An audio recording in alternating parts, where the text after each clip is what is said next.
What is going on, everybody? It's the Files, and we're here for our Smackdown review for May 21st, 2021, the week after, Friday after WrestleMania Backlash, where we crown new tag team champions.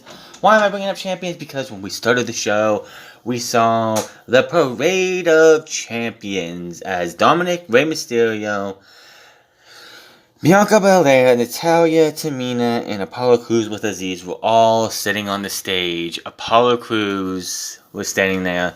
Natalya was standing there. Whereas Dominic and Rey Mysterio were dancing around with their championships, holding them up, showing them to the crowd like they were fucking buffoons. Sonya Deville's in the ring. She welcomes us to an extra special Smackdown. She talks about the news that broke earlier today. WWE is finally, on July 16th, returning to the road away from the Blunderdome. Back to fans, back to where they belong, says Adam Pearce is on the ground scouting locations for the tour. They're going to be in Texas for Money in the Bank weekend. Smackdown, they'll be, I think it was in Austin for Money in the Bank, Dallas for Raw, and Fort Worth, I believe, for SmackDown. So, yes, no Adam Pearce here, which it feels like that Adam Pearce is running Raw and Sonya Deville is running SmackDown for like the last 3 weeks. And she hypes the Parade of Champions, introduces each of them, but Crews calls the music to be cut. He's not happy about having to defend his championship in a fatal 4-way. But he says he will attain the title unless and will unleash destruction on Big E, Sami Zayn, and Kevin Owens. Yes, I know I'm doing it in an Irish sort of accent. It's terrible. She introduces Belair, blah blah blah. She calls for the fans to welcome the tribal chief Roman Reigns. Out comes Paul Heyman with Roman's old music. I'm like, did they seriously change Roman's music back already? But it was just Paul Heyman. He's like, this is not a Parade of Champions. It's nice, but it's not a Parade of Champions. It's a parade of title holders. Points to each of them, calls him a title holder, and says Reigns is not a title holder. He is a champion. Not just a champion, the champion. He will not be involved in a parade of title holders, but there will be a Parade of Champions later tonight at Reigns' leisure. He thanks Deville and heads back to a bunch of fake boos, which, again, you have no idea how long I've been annoyed with the Blunderdome. Yes, the Blunderdome was fine for about a month. For about a month, it was fine. It was absolutely fine. I had no problem with it. And then it just was the same, and it looked boring. It got stupid, and it just like the problem the most that I had is the fake crowd noises. The yes, yes, yes, or EST, EST, that sounded fake as hell. And then you had Pat McAfee, who joined the week after WrestleMania, and he started to act like it was actual fan noise.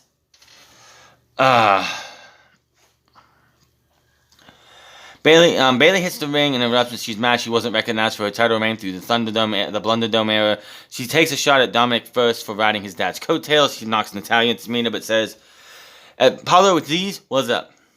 She then dresses Belair and says she cheated at WrestleMania Backlash, calling her a criminal for stealing the title.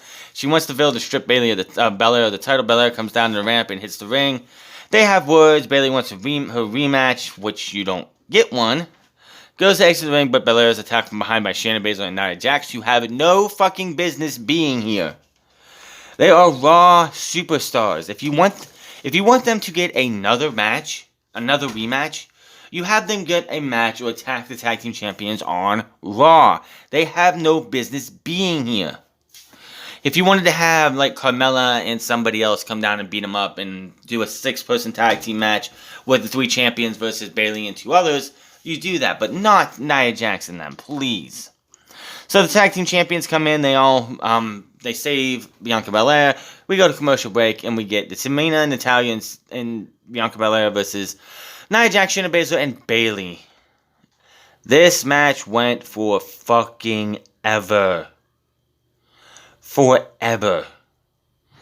I didn't think this match was ever gonna fucking end. Like, they went to commercial, we come back and the match is already going on. We go through a little bit, we go for a majority of the match, then we go to another commercial. We come back. And you know how I've said on here before, if anyone's actually paid attention to this, why do you want to be a champion in WWE? Why? It makes no sense. You want to know why?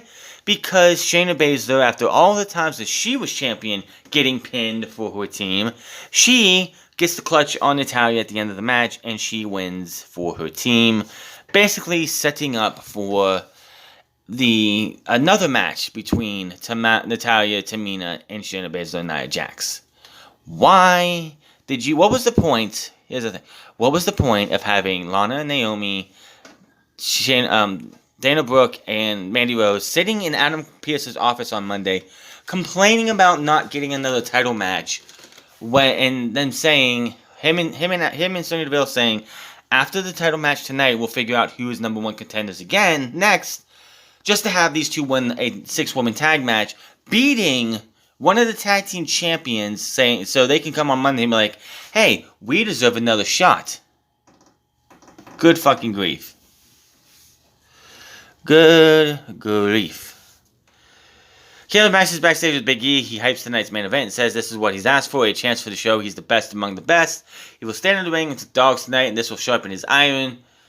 He goes on with his promo and says when he leaves the arena tonight, he'll leave no doubt tonight that he is the rightful Intercontinental Champion. We got to feel that. Keeps hyping up the end of the interview. McAfee hypes tonight's main event. Cole talks about Roman Reigns wins over Cesaro at BackLash. Reigns will be here later tonight. Back from break, and we announce the hype the 25-city tour and kick off with Money in the Bank weekend. We go to another vignette for Aleister Black, the beautiful pain from the tales from the Dark Father. Father's blessings are painfully etched on his body. His pain serves a purpose. There is no lying with pain. It is honest. It is truth. Where would you be without this truth, without the functional armor of agony? So let's hear it for the bleak desert of misery. We hide our deepest, darkest sins that you embody. Father always said there is an art to being evil. This is full of cruel thoughts and evil dreams. You will live proudly in your cesspool of sins and denial because it's all you are. It becomes your identity to be lonesome and blind. You are sick and dying animals, and it's time for me to separate the weak from the strong. As Father taught me, it is time to cull the herd. And we see a big, huge shocking, animated thing of like his tattoos being glowing. So he's showing off some of Zinc, yelling at the out with fire candles around him, and that is that. And that's not going to be the last time we see him. We go to the ring, and out comes Corbin minus his crown. Cole shows us how Corbin defeated Nakamura last week, but Nakamura stole his crown. We see Nakamura's social media post over the last week wearing the crown while out and about this week. Cole and McAfee joke about Corbin's bald head. Corbin takes the mic and says he wasn't going to come out and say anything to let his actions do the talking, but now he can't help himself seeing this video. And then he utters the line, that was the most disrespectful thing he has ever seen, forgetting the fact that in December of 2019, his ass was covered in dog food. He covered Roman Reigns' ass in dog food a couple weeks before that. Those are more disrespectful than having your crown stolen. He says Nakamura calls himself the king of strong style, but he is no king. All fans watching at home will not know what this is like for a real king who wears $40,000 watches, drives a Ferrari, and owns mean dogs of war, not some fat, shabby cat. A real king respects the crown, so tonight he's going to punish Nakamura, grind his face into canvas with the heel of his boots, and then take his crown, send it off to have it cleaned and polished, then put it back where it belongs, right on top of the head of the one true king of WWE. And then he calls Nakamura out, and we get some crazy weird music, and it's Eric Bugenhagen from NXT. Playing an electric guitar, he introduces himself and says he's come to rock with the real king of SmackDown, Shinsuke Nakamura. And then he starts riffing and playing Shinsuke down to the ring, wearing Corbin's crown. We go to commercial break. So, Corbin, of course, still terrible. It is what it is. He's been King of the Ring for 2 years. Time for him to lose that gimmick. King of the Ring should have been a yearly thing where we have somebody new get the gimmick. And they don't have to be King of the Ring. They can just be, they get it, and it gives them a boost. But no, we have this guy who's still being a king 2 years later. But, Rick Buggs. Now, a long time ago, He made his debut on NXT in the taping, because this was back in the taping era. He was loved by the crowd. He got a standing ovation. He actually got an encore chant because he just made he was over with the crowd, and they showed what he was good, what he had going on, and what happened after the show. So yeah, this guy is just. I didn't like his. I didn't like the whole air guitar thing. Him acting like he was a one-man air drum band. Just didn't like it. This was better. This was way better. Now, if he's going to be the guitarist, the man playing Nakamura to the ring, that's good for him. That gives him, somebody to learn under the wing of. Maybe eventually we have a tag team that this gets built on. Yeah, I can see him doing a lot with this guy. With this. So, good on Rick Buggs, Eric Bugenhagen, whatever they want to go with. Definitely it's a hell of a debut. My one problem with it is, you just announced on July 16th, you're going to be going back on the road. Could you not have waited until July 16th? I know that's a month and a half. That's almost 2 months. That's 2 months away almost. So maybe they didn't want to wait that long, because the Corbin and Nakamura feud would be gone by then. But it's you just now announced that you're going back on the road in the near future. Could you imagine? Well, I guess because not too many people know who he is, but just having him play Nakamura's music down to the ring would have got this guy fucking over. It most likely still will get this guy over. All I gotta say is, give this guy the opportunity to work with Nakamura. Maybe they become a tag team. And people are asking, why is this guy with Elias instead of Riker? And I'm like, well, because Elias is the guitarist in that, and he does acoustic guitars, while this was an electric guitar. And anybody who is a fan of Rick Buggs, which I'll see what happens with him. This was the best I've seen him do anything. But people who are a fan of him in the community probably would not want to see him with Elias, because they want to see this guy actually succeed. So, Nakamura and him have a match. Pretty straightforward match. Nakamura goes for the Kinshasa. Of course, Deep Six gets instead for a 2. Corbin looks like he's going for the end of days. But Buggs starts playing Nakamura's theme at ringside briefly. Nakamura blocks the end of days.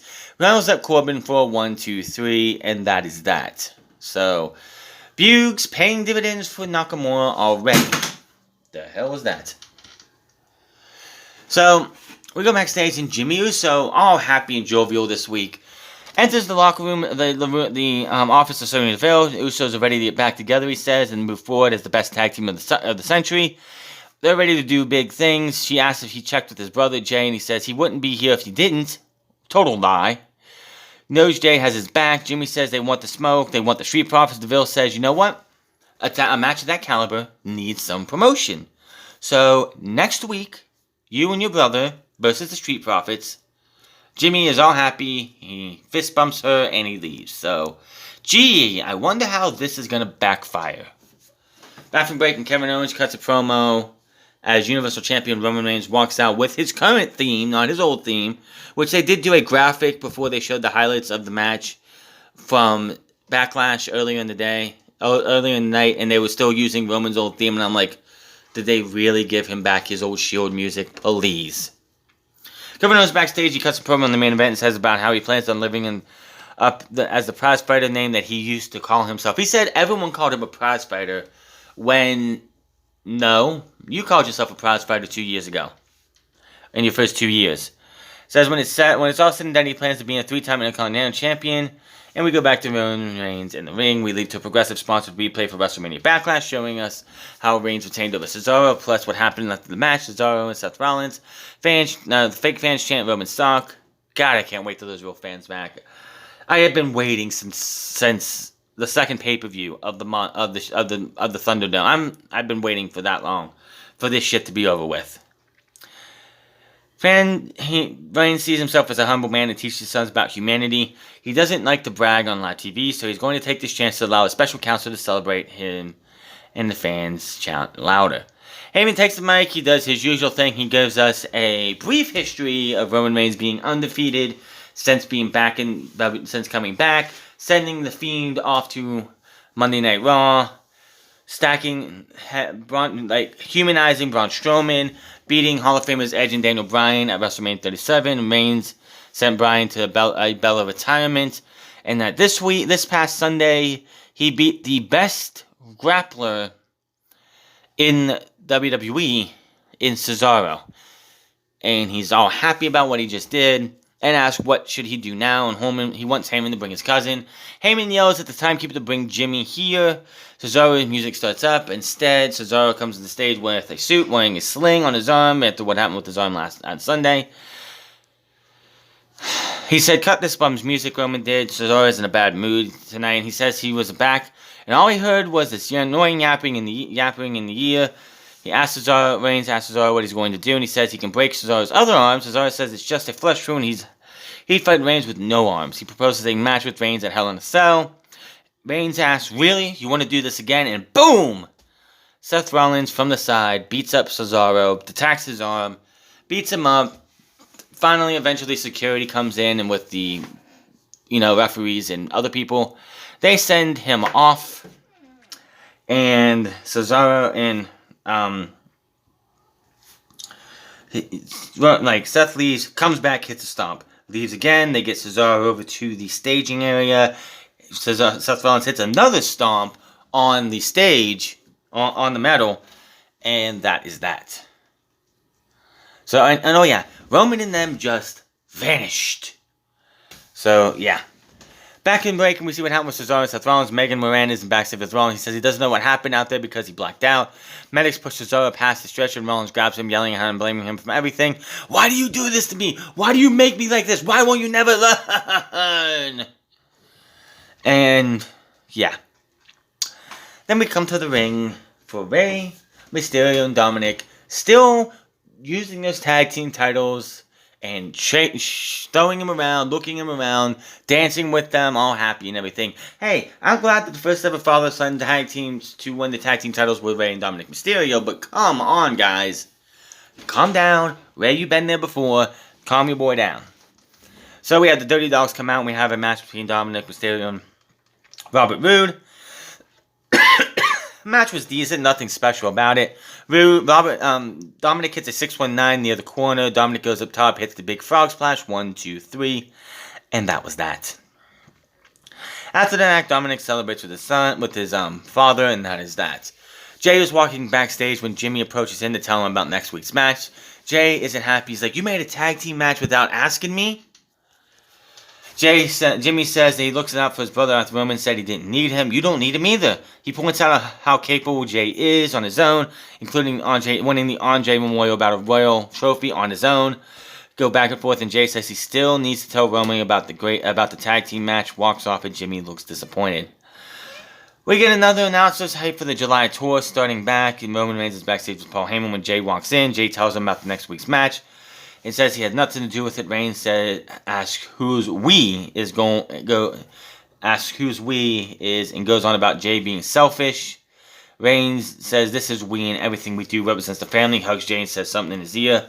Reigns pulls away and has an angry look on his face. He walks away to end the segment. So something tells me that next week that is not going to go the way that Jimmy hoped it would.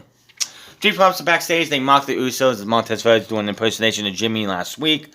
Angelo Dawkins says it won't be pretty what they do to the Usos next week.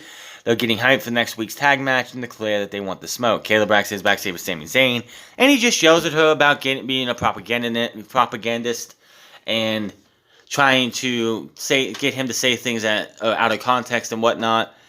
And he says tonight he will win as usual. And then we had the main event, which went majority of the second hour the Fatal 4-Way Intercontinental title. Sami Zayn versus Kevin Owens versus Big E versus Apollo Crews. This match was all over the place in a good way. But Apollo Crews wins and retains. But, oh god, next week on Raw, we get another tag team match with Nia Jax and Shayna Baszler versus the women's tag team champions with Natalya and Tamina. Why? Because they can. Now, the match was going good. Looked like Big E was going to get it again. He hit the big ending. 1-2. The band, Aziz pulled Big E out, beat him up. We fast forward to the end of the match, and we see the camera cut to this blue light with smoke all around it. Just smoke everywhere. Out walks Aleister Black. He takes his jacket off. He enters the ring. Crews grabs a distracted Big E's leg. Black mass to Big E. Big E drops like he just was shot. 1, 2, 3. Crews gets the win. He retains. Aleister Black leaves. Stares a hole in the soul at Big E as Apollo Crews celebrates. And that was that. SmackDown goes off the air. No match for Hell in a Cell like I figured there wasn't going to be, but we actually got a mention of Hell in a Cell by Cesaro. So, obviously the match is not going to be Cesaro versus Roman Reigns at the show. It's not going to happen. Anybody thinks it is, it's just not going to happen. So, yeah.